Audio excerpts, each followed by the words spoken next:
あ、いいね。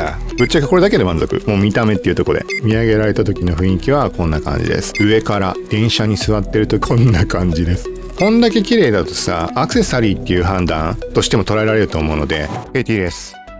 今回は初めてのメーカーブランド、コゾイの D1 っていうイヤホンになります。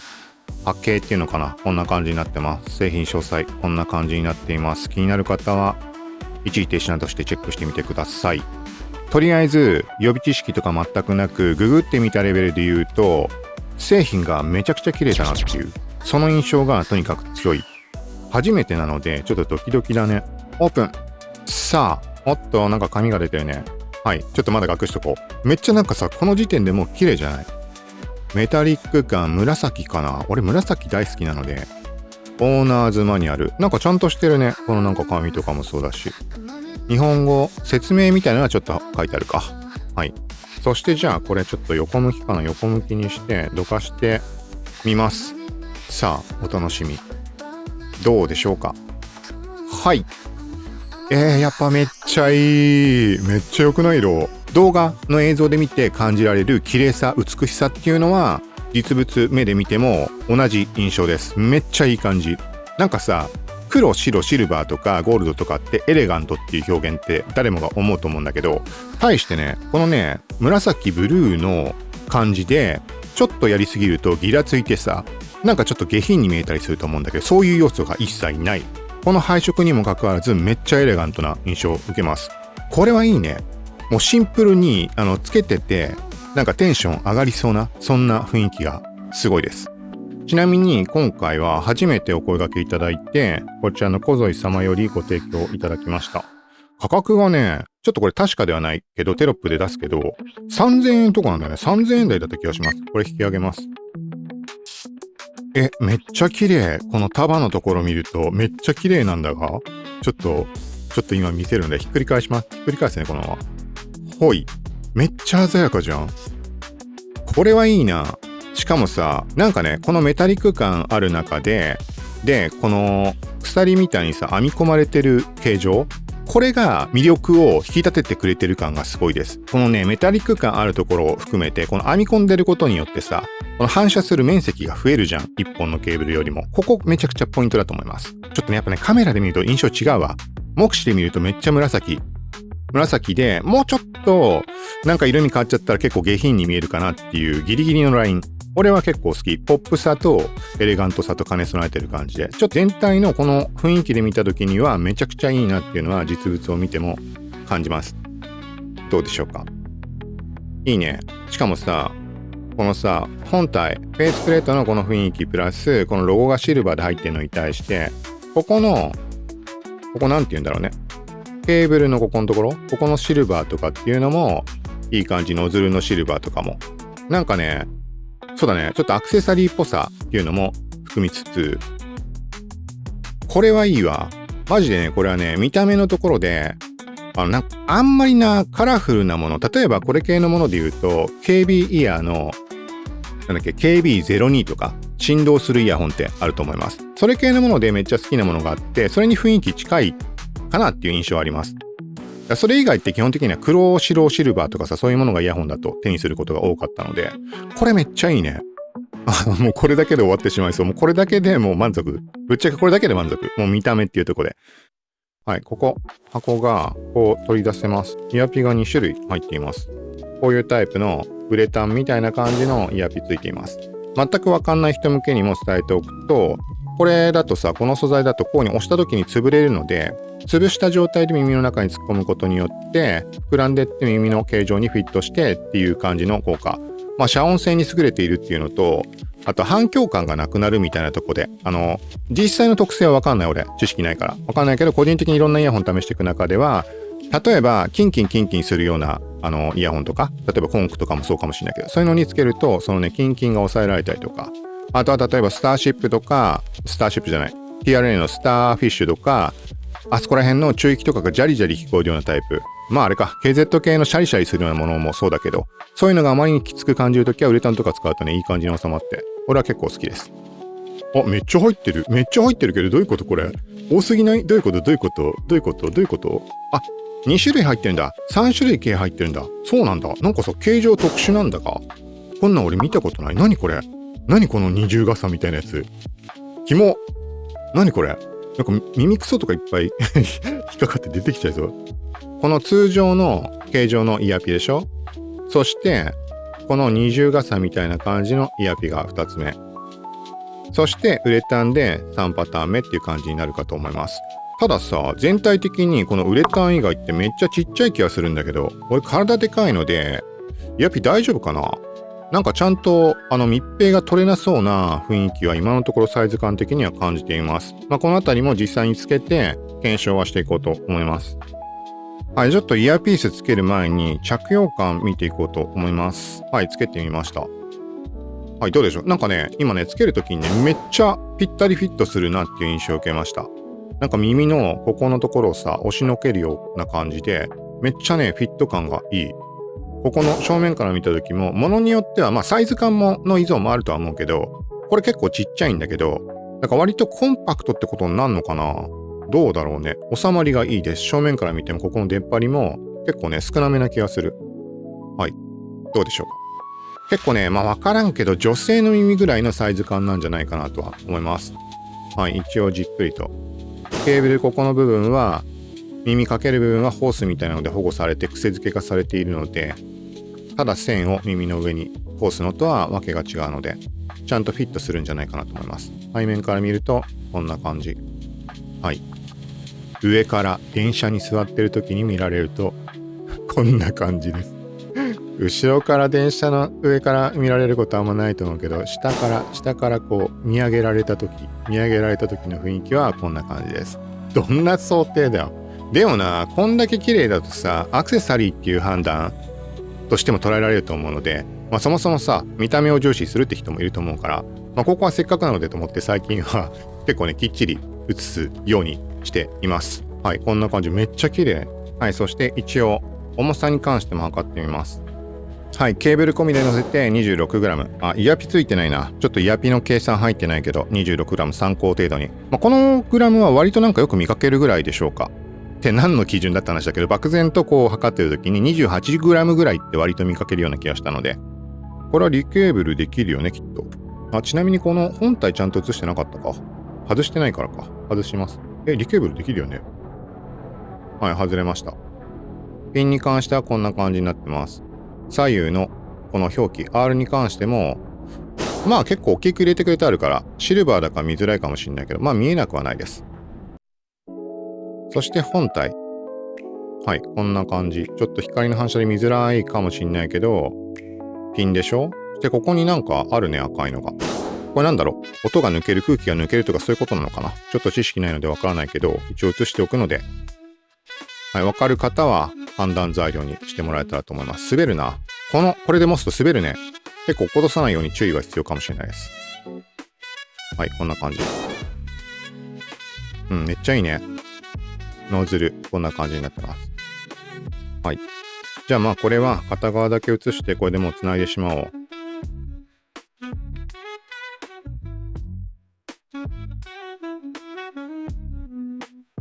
はい。じゃあこれでイヤピを実際につけてみよう。ここも外そう。ここもこのまとめるこれがなんていうのか知らんけど、マジックテープのやつがついています。外れる。さあ、ケーブルの長さは、普通かな。めちゃくちゃ長いみたいなことは少なからずないです。はい、じゃあもう早速、ちょっとこの謎のイヤピにしよう。これ多分 L サイズだと思うので、これをつけてみます。そんな細かいこと言ってもあれだけど、なんかつけやすいこれさ、絶対つかなくね？この太さだよ？このノズルに対してこの穴おかしくない？どう考えても。それともそれだけ柔らかい材質なのか絶対入んないと思うんだけど。これこそあれかな？この前教えてもらって裏返しにすると入りやすいっていうやつ。でもさ、どう考えてもサイズ、なくなった。どっか行っちゃった。どうしよう。全く見当たらないんだが。あ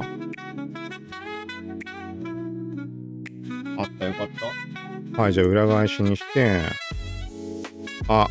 もう忘れしてた。これ測ろうとしたんじゃね？外して。ちょっと片側だけにしよう。はい、乗せます。はい、3.85g。もう軽い部類に入るんじゃないかなと思います。絶対無理なんだけど、ウレタンにしたってさ、ウレタンはなんとか入るかもしんないけど、なんかもう引きちぎるぐらいの勢い。じゃあこの白い方やってみます。こっちの方がまだ入りそうだな。あ、これは入った。ここがめっちゃ浅いね。これちょっと好みじゃないかもな。音結構抜けるかね、これ。もしかして。ちょっとじゃあ入らないのでしょうがないから、もうちゃんと収まりのいいもの。くっつけることが可能なものとして、もうこれくっつけちゃいます。これだったら普通にくっつく。なんかね、イヤピの高さがない分、軸の部分も低いからか安定して入りやすい。はい、つけてみるとこんな感じになります。結構やっぱ浅く見えるね。どうなるんだろう。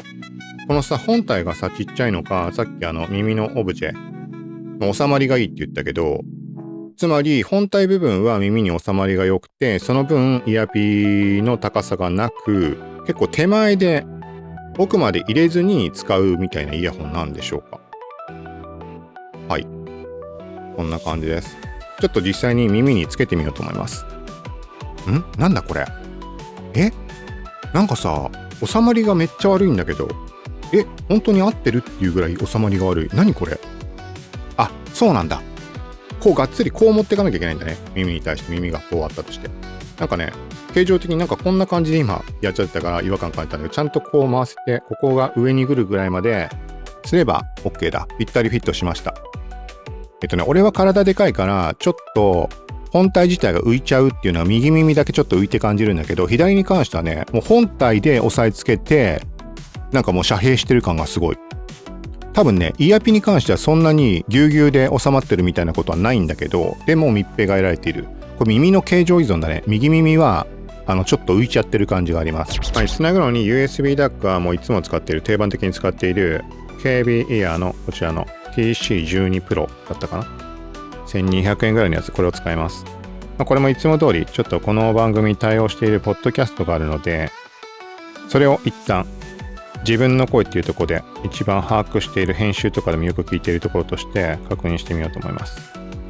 はい、聞いてみました。パッと頭に浮かぶのは中域が結構明瞭に聞こえてるなっていうような印象を今受けました。とりあえずポッドキャストとか聞くのにはなんか適してんのかなっていう感じがしました。この中域とか俺の声ぐらいのこの帯域の音はなんかね、明確に明瞭にいい感じに聞こえてるような気はします。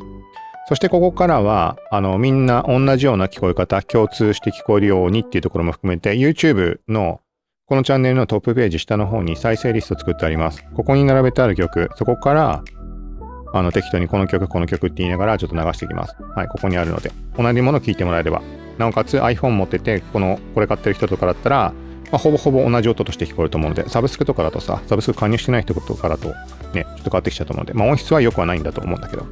はい、まずは、1、ノービギー。なんかね、結構やっぱ中域が強く感じる、明瞭に感じられて、結構ね、弾むような感じの印象を受けます。歯切れのいいような感じ。でも、どことなく全体的にはマイルドみたいな印象。広域に関しても明瞭に聞こえるんだけど、なんだろうな、どうだろうな、例えば普段触れてないコンクだとかそういう類の聞こえ方はしないで、あそこまで明瞭に聞こえる感じではない。かといって別にボケてるような印象もない。ただ中域の方の力が強くて、なんだろうね、これも最近よく言ってるようなシャリシャリするような感じ、音の聞こえ方、ジャリジャリシャリシャリみたいな感じです。ちょっとどんどん違う曲を聴いていってみよう。これよくちょっと名前がわかんないんだけど、A2O メイパパラッチ。典型的な K-POP の女性グループ的な感じなんだけど、やっぱね、中域っていうところがすごい飛び込んでくる感じになります。ちょっと系統の違うものを聞いてみよう。続いてキャット&カルメルドラマチック。これなんだろうね、ポップス、ロック。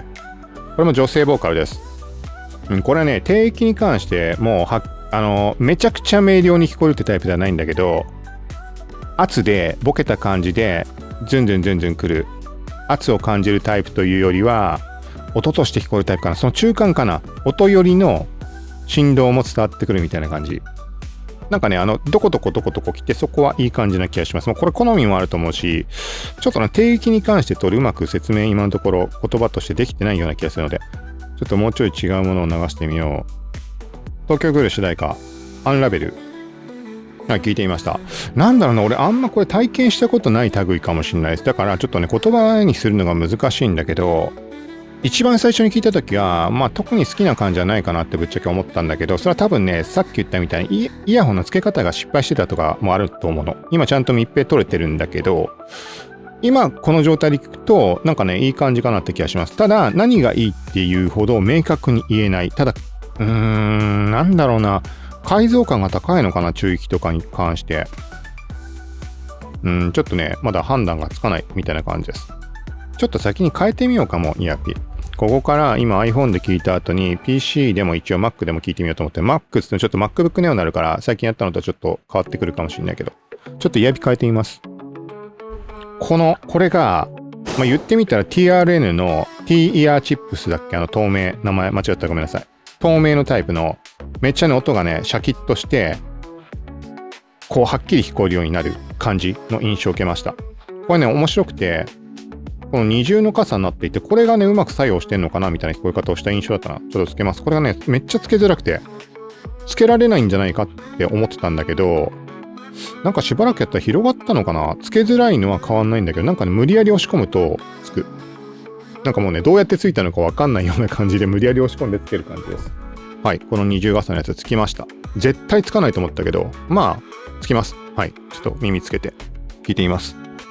もうね、全然違う、これがね、まあ今つけた二重傘をベースで言っちゃうけども、TRN の透明のイヤーピース的な感じ。まんまではないよ、もちろん。まんまではないし、このイヤホンの特性とコンクの特性では全然音の聞こえ方が違うからあれなんだけど、さっき言ったみたいな中域が、こう、シャリシャリジャリジャリして、際立って目立って解像感高くというか聞こえるような状況に対して、さっきの二重傘、つまり TRN の透明のイヤピーつけたみたいな効果って考えてもらうとちょっと連想つくと思うんだけど、そのね、結構ね、ジャリジャリシャリシャリ感がめっちゃ際立って、まあ曲とかによっては、ちょっとね、耳障りな感じ。今はぶっちゃけ耳障りに感じました。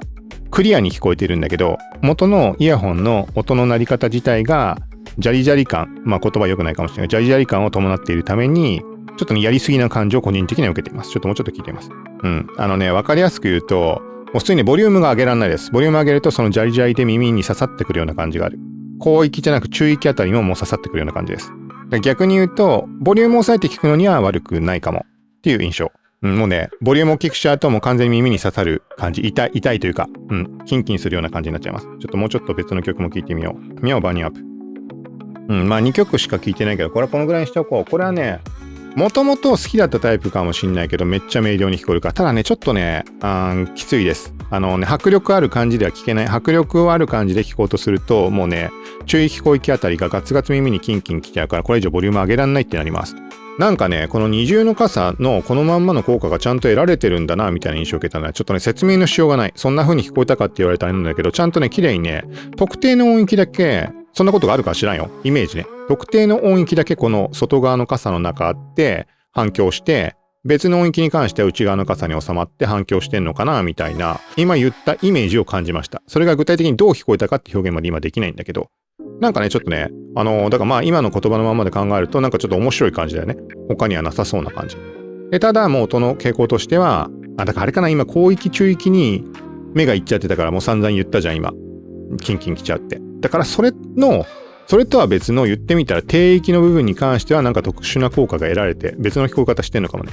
要は低域がどう聞こえてたかって判断を俺が下そうとしていたら違う何かが得られたのかもしれないけど、まあちょっとそのぐらいにしておきます。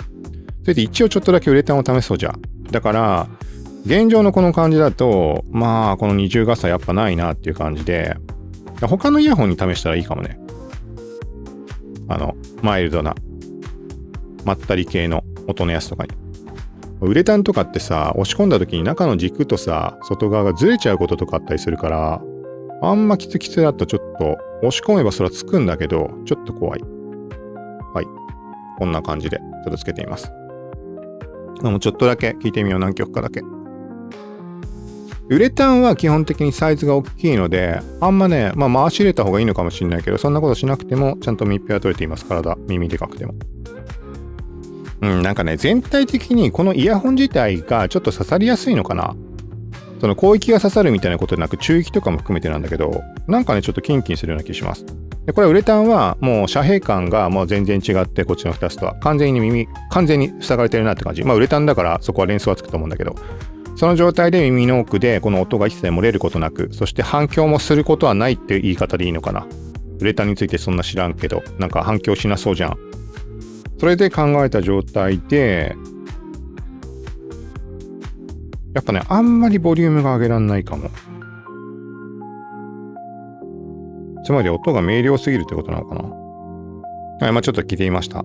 まあ、そうだな。ちょっともう一回この最初のやつつけてみるか。このウレタンも俺は嫌いじゃないんだけど、なんかね、この音、このイヤホンだと、やっぱりさっき言ったみたいな、なんかこう刺さる感じ、キンキンくる感じがあるので、ウレタンよりもちょっとこれにして、音を逃がすというか、音を抜けさせるとかいう意味じゃなくて、反響させる。あえて。ウレタンよりもこっちの方が多分反響するじゃん。知らんけどね。多分まあそうだよね、きっと。そうすることによって、そのジャリジャリとしたキンキンくる感じが、マイナス方面減ってくれて、まあ要は緩和されるみたいなイメージかな。ちょっとここで聞いてみます。いやー、そんなことないな。ちょっと待って。音量、ボリューム同じでは聞けないな。ウレタンと同じボリュームで聞こうとすると、めっちゃ耳にキンキンくる。今、たまたま聞いてた部分かな。やっぱね、全体的にキンキンはします。キンキンはするんだけど、ちょっとね、難しいな。まあ、さっき言ったことにそんなに間違いはないんだけど、この反響感があるからマイルドにちょっと聞こえるイメージもあるんだけど、でもね、結局ね、反響しても、そのキンキン感じる部分は、ウレタンに比べると際立ってるような気もします。なんかね、反響したことが逆にそのキンキンさを加速させてしまっているようなイメージ。俺のイメージでは、反響させることによってそこもマイルドになるかって思ったからさっき言ったんだけど、そんなことはないかも。どれ使ってもキンキン。これはね、ちょっとね、結構きつい。キンキンってくるのプラス、根気的なキンキンの感じ。プラス、これはね、プラス KZ 系のキンキン。両方ともキンキン来る瞬間があったとするじゃん。ボリューム上げすぎた時に。で俺が思うには根気で、そのキンキン来る感じと KZ 系の、なんていうのかね、そのエッジが明確な感じのやつ。俺の表現としてはシャリシャリジャリジャリしてるっていう感覚なんだけど、それのキンキンと、感じが違うと思うんだけど、そのね、両方が来ちゃうのがこれ。で、根気的なキンキンが来るのが、あえて言うならこれ。このイヤピみたいな感じ。で、どれもボリューム上げづらいかも。ちょっと。まあ、あくまでこれは逆に言うと分かりやすく iPhone で何もイコライズかけてないので、で、音量とかの制限とかもかけてない状態。で、これを使った状態っていう話になります。はい。で、ちょっとここからは MacBook Neo の方をつないで試してみようと思います。さあ、じゃあ MacBook Neo につないで、MacBook Neo はこのね、手前の方に、左側にイヤホンジャックあります。さして、この前、MacBook Pro の M5 で、最近見た目的にこの MacBook に似合うイヤホンみたいな話もしているんだけど、この前は M5 の無印で試しました。試しましたというか、まあ並べただけなんだけどさ。ここに見てもらってどうでしょうか。俺はね、個人的にはこの紫、結構派手というか、目立つ色合いの、これいい気がするんだよ。なんか存在感的に負けていない気がする。色がマッチしてるからさ、それはマッチはしてないけど、なんかシンプルなのに対して、シンプルミニマルに対して、まあ派手めなやつなんだけど、ただこのケーブルがさ、1本でも紫で統一だし、なんか余計な色そんなに入ってないし、これは組み合わせとしていいんじゃないかな。存在感的に負けないっていう意味で。なんかね、変に透明とかシルバーっぽいやつにして、なんか合いそうかなって思うじゃん。でもね、逆に、ちょっとした色の差が逆に浮いて見えてしまうみたいな要素も感じて、だからね、俺これ結構いいなと思って、ちょっとこんな感じで今後使っていくものとかに関しても、なんかこんな感じ組み合わせってなりますよみたいな話もしていければと思います。せっかくだからあれか。ちょっと M5 側の、ちょっと色が分かりづらいね。はい、これが元の色です。光の当たり具合でだいぶ見え方変わっちゃうんだけど、なんとかブラック。はい。M5 だと横奥側に、こうにイヤホンジャックあります。ちょっと挿してみます。この前、ショートで上げたやつは、あれ、ショートで上げたのこっちじゃないっけ？ネオで上げたんだっけか？ちょっと忘れちゃった。あ、ネオで上げたのかもね。ネオだ。こっちだとちょっとあれだな。なんかちょっと違和感を感じるな。シルバーとパープルだから良かったのかな。こっちはね、ちょっとね、暗いからかね。どっちかというと違和感を感じる気がする。あとはサイズ的な問題か、ちょっと弱く見えちゃうかね。どうでしょうか。まあ、これを理由にさ、両方セットで買おうっていう人はいないと思うけど、まあ、何かの参考になればっていうと、やっぱこっちの方がしっくりくるね、なんか。本体のサイズ的な問題かな。はい。まあ、こういう形式、もうちょっと今後、せっかくイヤホンやってて、MacBook も使うようになったので、両方ともセットで試していければと思うので、そういう面でも興味ある方、チャンネル登録なんかしてもらえたらと思います。はい。じゃあこれで実際に、まあ聞いていってみよう。とりあえず1、ノービギー。ボリューム上げよう。こっちだとね、刺さんないね。あ、ちょうどいい感じかも。iPhone の特性なのか、MacBook Neo が単純に音質が良くないとかっていうだけの可能性もあるけどね。音質がいい悪い、この本体レベルでさ、他のものと比較したことないかわかんないけど、まあせっかくなんで MacBook Neo 廉価版でさ、9万円台で買えるものとして今後使う人も多いと思うし、買いやすいと思うので、初めての PC とかでも使いやすいと思うから、ちょっとこれを使って聞いていきます。その他、広告でね、ちょっとね、ワンピースが流れてる。アニメ作品とかで判断っていうのあんまやったことないから、ちょっと広告眺めてみよう。エルバフについて。まあでもあれかもね。比べてないからわかんないけど、さっきさ、一番最初に iPhone で聞いた時に、俺自分の声のポッドキャスト流して、その声の帯域が心地よく聞こえるというかいいんじゃないかって言ったと思うけど、なんかね、アニメで今セリフとか流れてきたんだけど、そこを聞いててもなんか悪くない感じがしました。まあ比較してみないとわかんないけど。はい、ちょっと音楽聴きます。イエジエアー。あ、いいね。いいわ。これね、さっき言ったままなんだけど、広域というか、まあ中域もってさっき言ったけど、刺さる感じがないから、その分ボリューム上げられます。そうすると、結局さっきまでは、聞こえてこなかった音の部分が持ち上がって、全体のボリュームが上げられるので、そういう意味合いでいいかも。だから耳に刺さんない分ボリューム上げられるからさ、迫力も得られるじゃん。っていうところで単純にいいなって今感じました。だからこれはね、再生する側依存になっちゃうからあれだけど、でもまあ何にしてもね、その状況で聞いた時にイヤホン自体がいい感じに聞こえてはいます、今。K-POP デーモンハンターズ。ゴールデン。結構いい感じかも。なんかね、弾むか、全体的にマイルドな雰囲気で、弾む感じで歯切れよくっていう感じです。で、もともとさ、これはもう再生するこのデバイスの差っていうのも加味して言うと、この MacBook Neo で聞いてるときはその印象はないんだけど、iPhone で言った時のような、そのシャリシャリジャリジャリっていう特性を持っているイヤホンなわけだから、そのね、片鱗はこっちでも見えるみたいな。かといってさっき言ったみたいな鋭さは感じないんだけど、今言っていた MacBook Neo で聞いているマイルドさとか、そういうところがありつつも、そのね、だから、あまりにも角が丸まりすぎているようなことはなく、まあ比較的はっきり聞こえるような感じ、広域とかに関しても。全然印象が違うね、iPhone と。本当にね、角が取れた丸い感じの印象。ですごいね、やっぱボリューム上げられてるからだろうけど、パワフルな感じと、めっちゃね、厚みを感じます、音に。その他、なんか本当に同じようなものしか再生してないな。カーリー・ミノガンのデュアリパ、リアルグルーブ。この曲とかよく言ってるもともとホール感を感じるとか響いてるような感じの曲なんだけど、まあまあそのまんまの感じで聞こえてます。なんかね、よく系とかで言うと、こういう系のそのホール感感じるような曲にもかかわらず、めっちゃボーカルのみ前面に出てるみたいな話をしてるんだけど、そういう印象がない。ごくごく自然に聞こえてる。さっき言っただからマイルドでみたいに言ったところの表現、そこがまんましっくりマッチして聞こえてるみたいな感じかもしれないです。2パックヘルレイザー。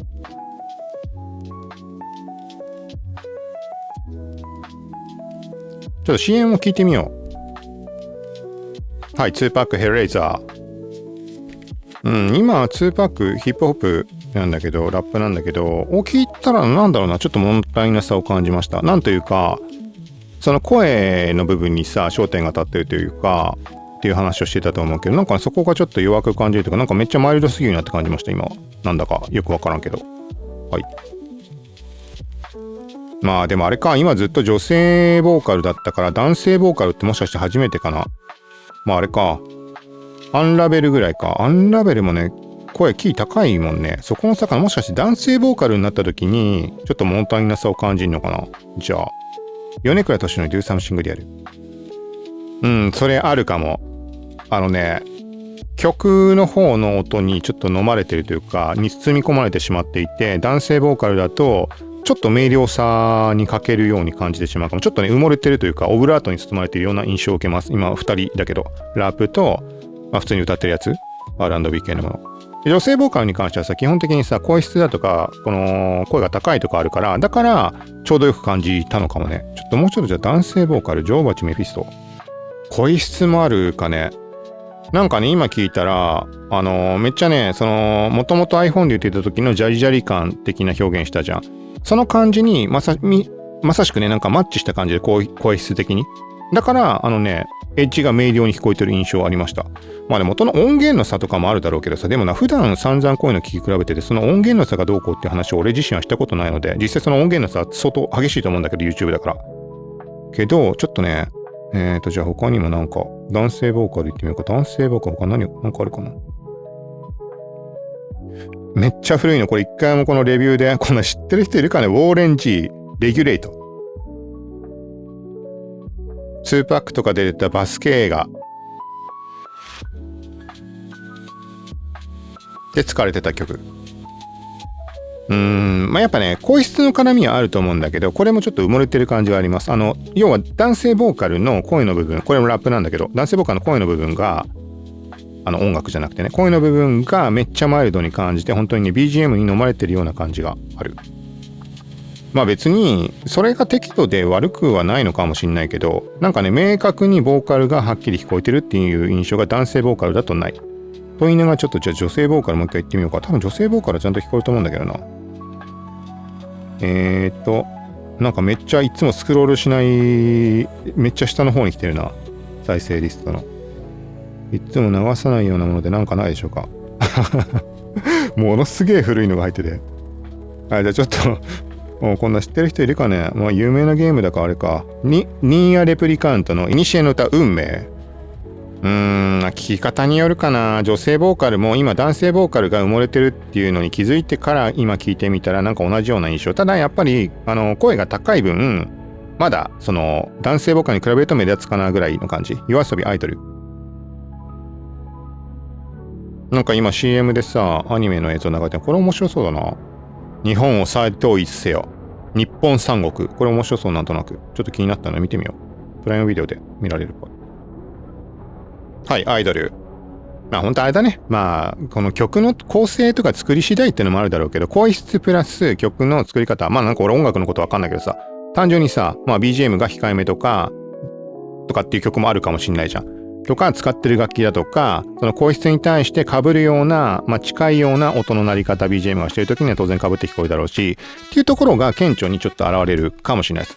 こういう考え方って今までしたことなかったから、まあ、もしかしたら今頭に浮かぶものだと、これ全然連想で全然覚えてないからあれなんだけど、イヤーコースティックのシルバーの筐体にダイヤが散りばめられたみたいな、もう全体的にシルバーとダイヤみたいなイメージの、なんつったっけ、ちょっと名前覚えてないな。ATK じゃなくて、なんかそんな感じの3文字ぐらいのやつなんだけど、それをね、使った時に感じたのに近いかも。で、これは連想で言う話であって、正確じゃないので、あくまでイメージと捉えてください。これ系だとね、ちょっとゲームとかには向かないんじゃないかなって今一瞬思いました。まあ、試さないとわかんない。ちょっとね、判断に悩むところであるんだけど。そうだな。これがさ、また俺の PC、Windows の方に繋いだときは、DAC クリエイティブのサウンドブラスター X5 かますから、もしかしたら今のさ、もう言ったってキリはないんだけど、ぶっちゃけさ、MacBook Neo のこれが音があんま良くなくて、だからそのさっきみたいにボーカルが埋もれて聞こえてるだけかもしれないじゃん。とかもあるかもなんとも言えないんだけど、少なからず MacBook Neo で考えたときには、MacBook Neo でまあゲームやる人いないだろうから、まあ言う意味もないんだけど、このまんまの音で考えたらだよ、あくまで。さ、みんな PC 違うからみんな聞こえ方変わっちゃうとかもう言ったらキリないんだけどさ、あくまで今ここで聞こえて散々話してたような印象で言うと、まあゲームの足音にとかには向かなそう。これは人によって聞こえ方違うと思うから、それは自分の耳動向っていうのもあるけど、そんなことよりもデバイス依存っていう意味合いです。今 iPhone と比べた時に全然聞こえ方違ったので。っていう意味合いで。はい。みたいな感じです。だから、まああれだね。まあこれをさ、そういう用途で使おうってわざわざ用途を絞って使う人はいないと思うけど、動画編集とかで、なんかノイズ的にさ、環境音入っちゃってないかとか探すときにもあんまり向かないと思います。本当にさっき言ったイヤーアコースティックのイヤホンの時に感じた、なんかね、全部ね、心地よく聞かせてくれるのはいいんだけど、反面、そういうね、荒探しするときには使えないイヤホンっていう話を時々してるんだけど、そういうタイプに収まる気がします。これで聞いた限りは。ただ逆に iPhone で聞いた時の印象を考えると、そのさ、めっちゃ刺さるというか、キンキンくるって言ったじゃん。そういう系統のものっていうのは荒探しに割と向く印象があるので、iPhone での聞こえ方だったら、まあ使えなくもないかなとは思うんだけど、まあこればっか言ってもしょうがないね。みたいな印象です。はい。はい、ちょっと MacBook Neo 依存が強いかもしんないってとこで、一応 Windows、さっきのサウンドブラスター X5 使って、ちょっとだけ聞いてみようと思います。イヤピアは変わらず、浅い白いやつ。これもボリュームは普通に上げられます。ちょっと待って、さっきさ、男性ボーカルに難を感じたけど、男性ボーカル行ってみよう。さっきの考えると、ちょっととりあえず2パックヘルレイザーと米倉俊則 Do Something ではちょっとまず聞いてみます。まあ聞こえ方全然違うわ。こっち PC も Windows のサウンドブラスター X5 で聞いてる限りは男性ボーカル、声普通に、前面に出て聞こえます。まあそらそうだよね。そらそうだよねっていうか、性能が、なんかこの中の DAC の性能が悪いってことなのか、音質が良くないってことなのか、ちょっと俺それ判断つかないからわかんないんだけど、とりあえず、まあ今この使ってる方のは4万円ぐらいする DAC なので、もう悪いことはない。というかまあ普通にまあそこそこいいやつなんだろうなと俺は思うので、まあ一生手を出すことがないだろうと思った額のものを俺は手を出した結果、今これ使ってるんだけど、そう考えた時に、これで聞いた時には普通に音はね、はっきり明確に男性ボーカルの声だけちゃんと別物としてというか、まあ前面にあるというのかな。前面というよりはちゃんと声の質感とかも別物として聞こえてる感じ BGM とは。ともう一個さっき、同じに聞こえたってヘルレイザー2パック聞いています。まあ全然音の聞こえ方は違う。まあここは DAC 依存だろうけね。だから MacBook Neo のっていうところの話になるのか、ちょっとこれは別の回で一回比較してみようと思います。全く別のところで。イヤホンベースの話として、まあ MacBook、俺が持ってもらった MacBook の M5 と、もうこれは何も変えようがないじゃん。まあ DAC 挿してとかそういうこともまあやろうと思えばできるだろうけど、このまま聞いた時にこことここの音質の差みたいなところもちょっと試してみようかな。どうでしょうか。興味ある方、それコメントぜひください。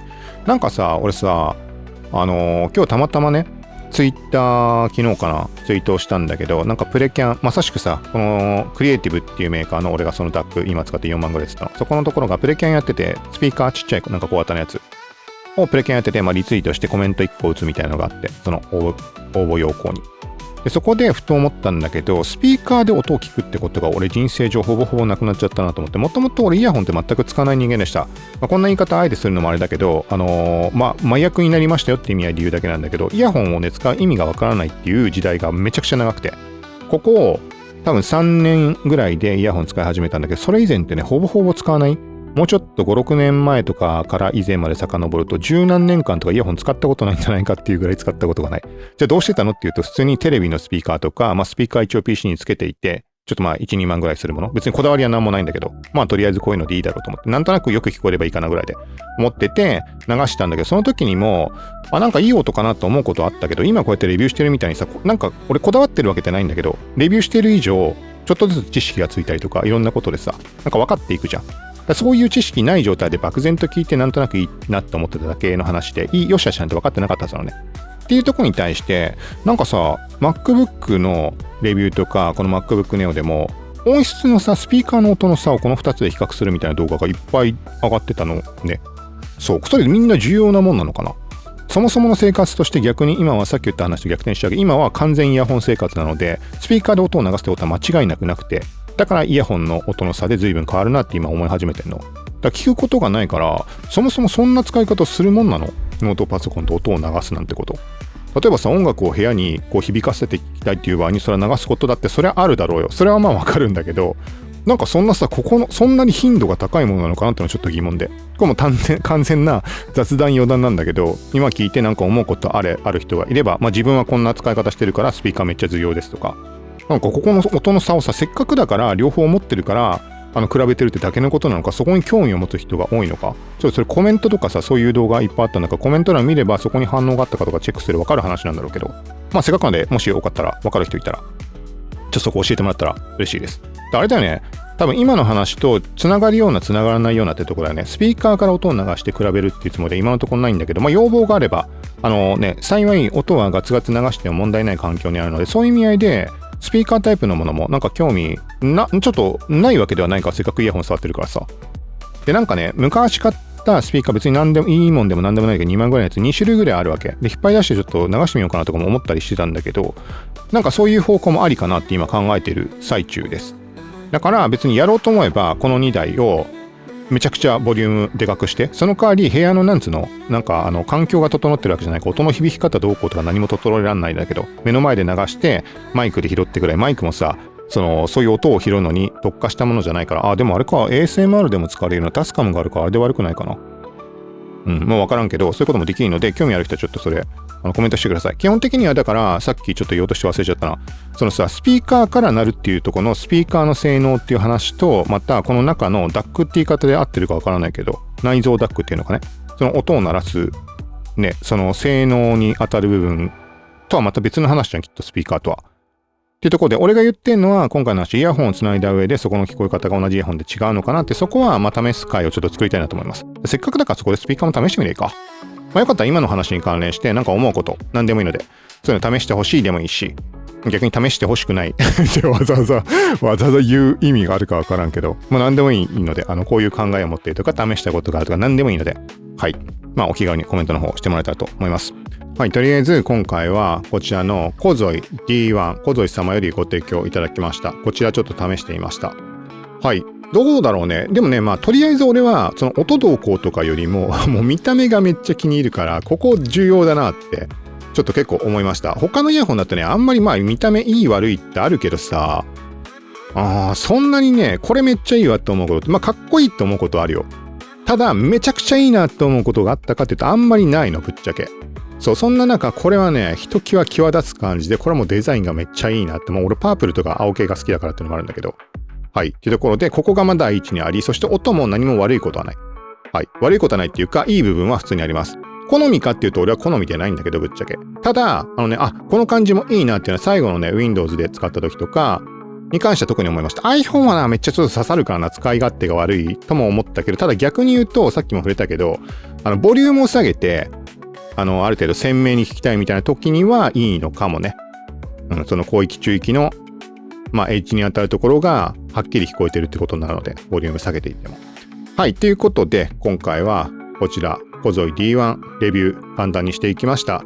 こんな感じで、イヤホンを中心に他のガジェット最近はMacBook とかもそうだし、これの周辺機器とか、全く関係ないもの、配信機材とか、なんかご提供いただけるものもそうだし、自分で買ったものとかあれば、もう全然方向違ってアリエクで買ったわけのわからんものとか、そういうのを動画上げることもあるので、よかったら YouTube トップの方に行って他の動画もチェックしてみてください。はい。では今回以上となります。最後までありがとうございました。さよなら。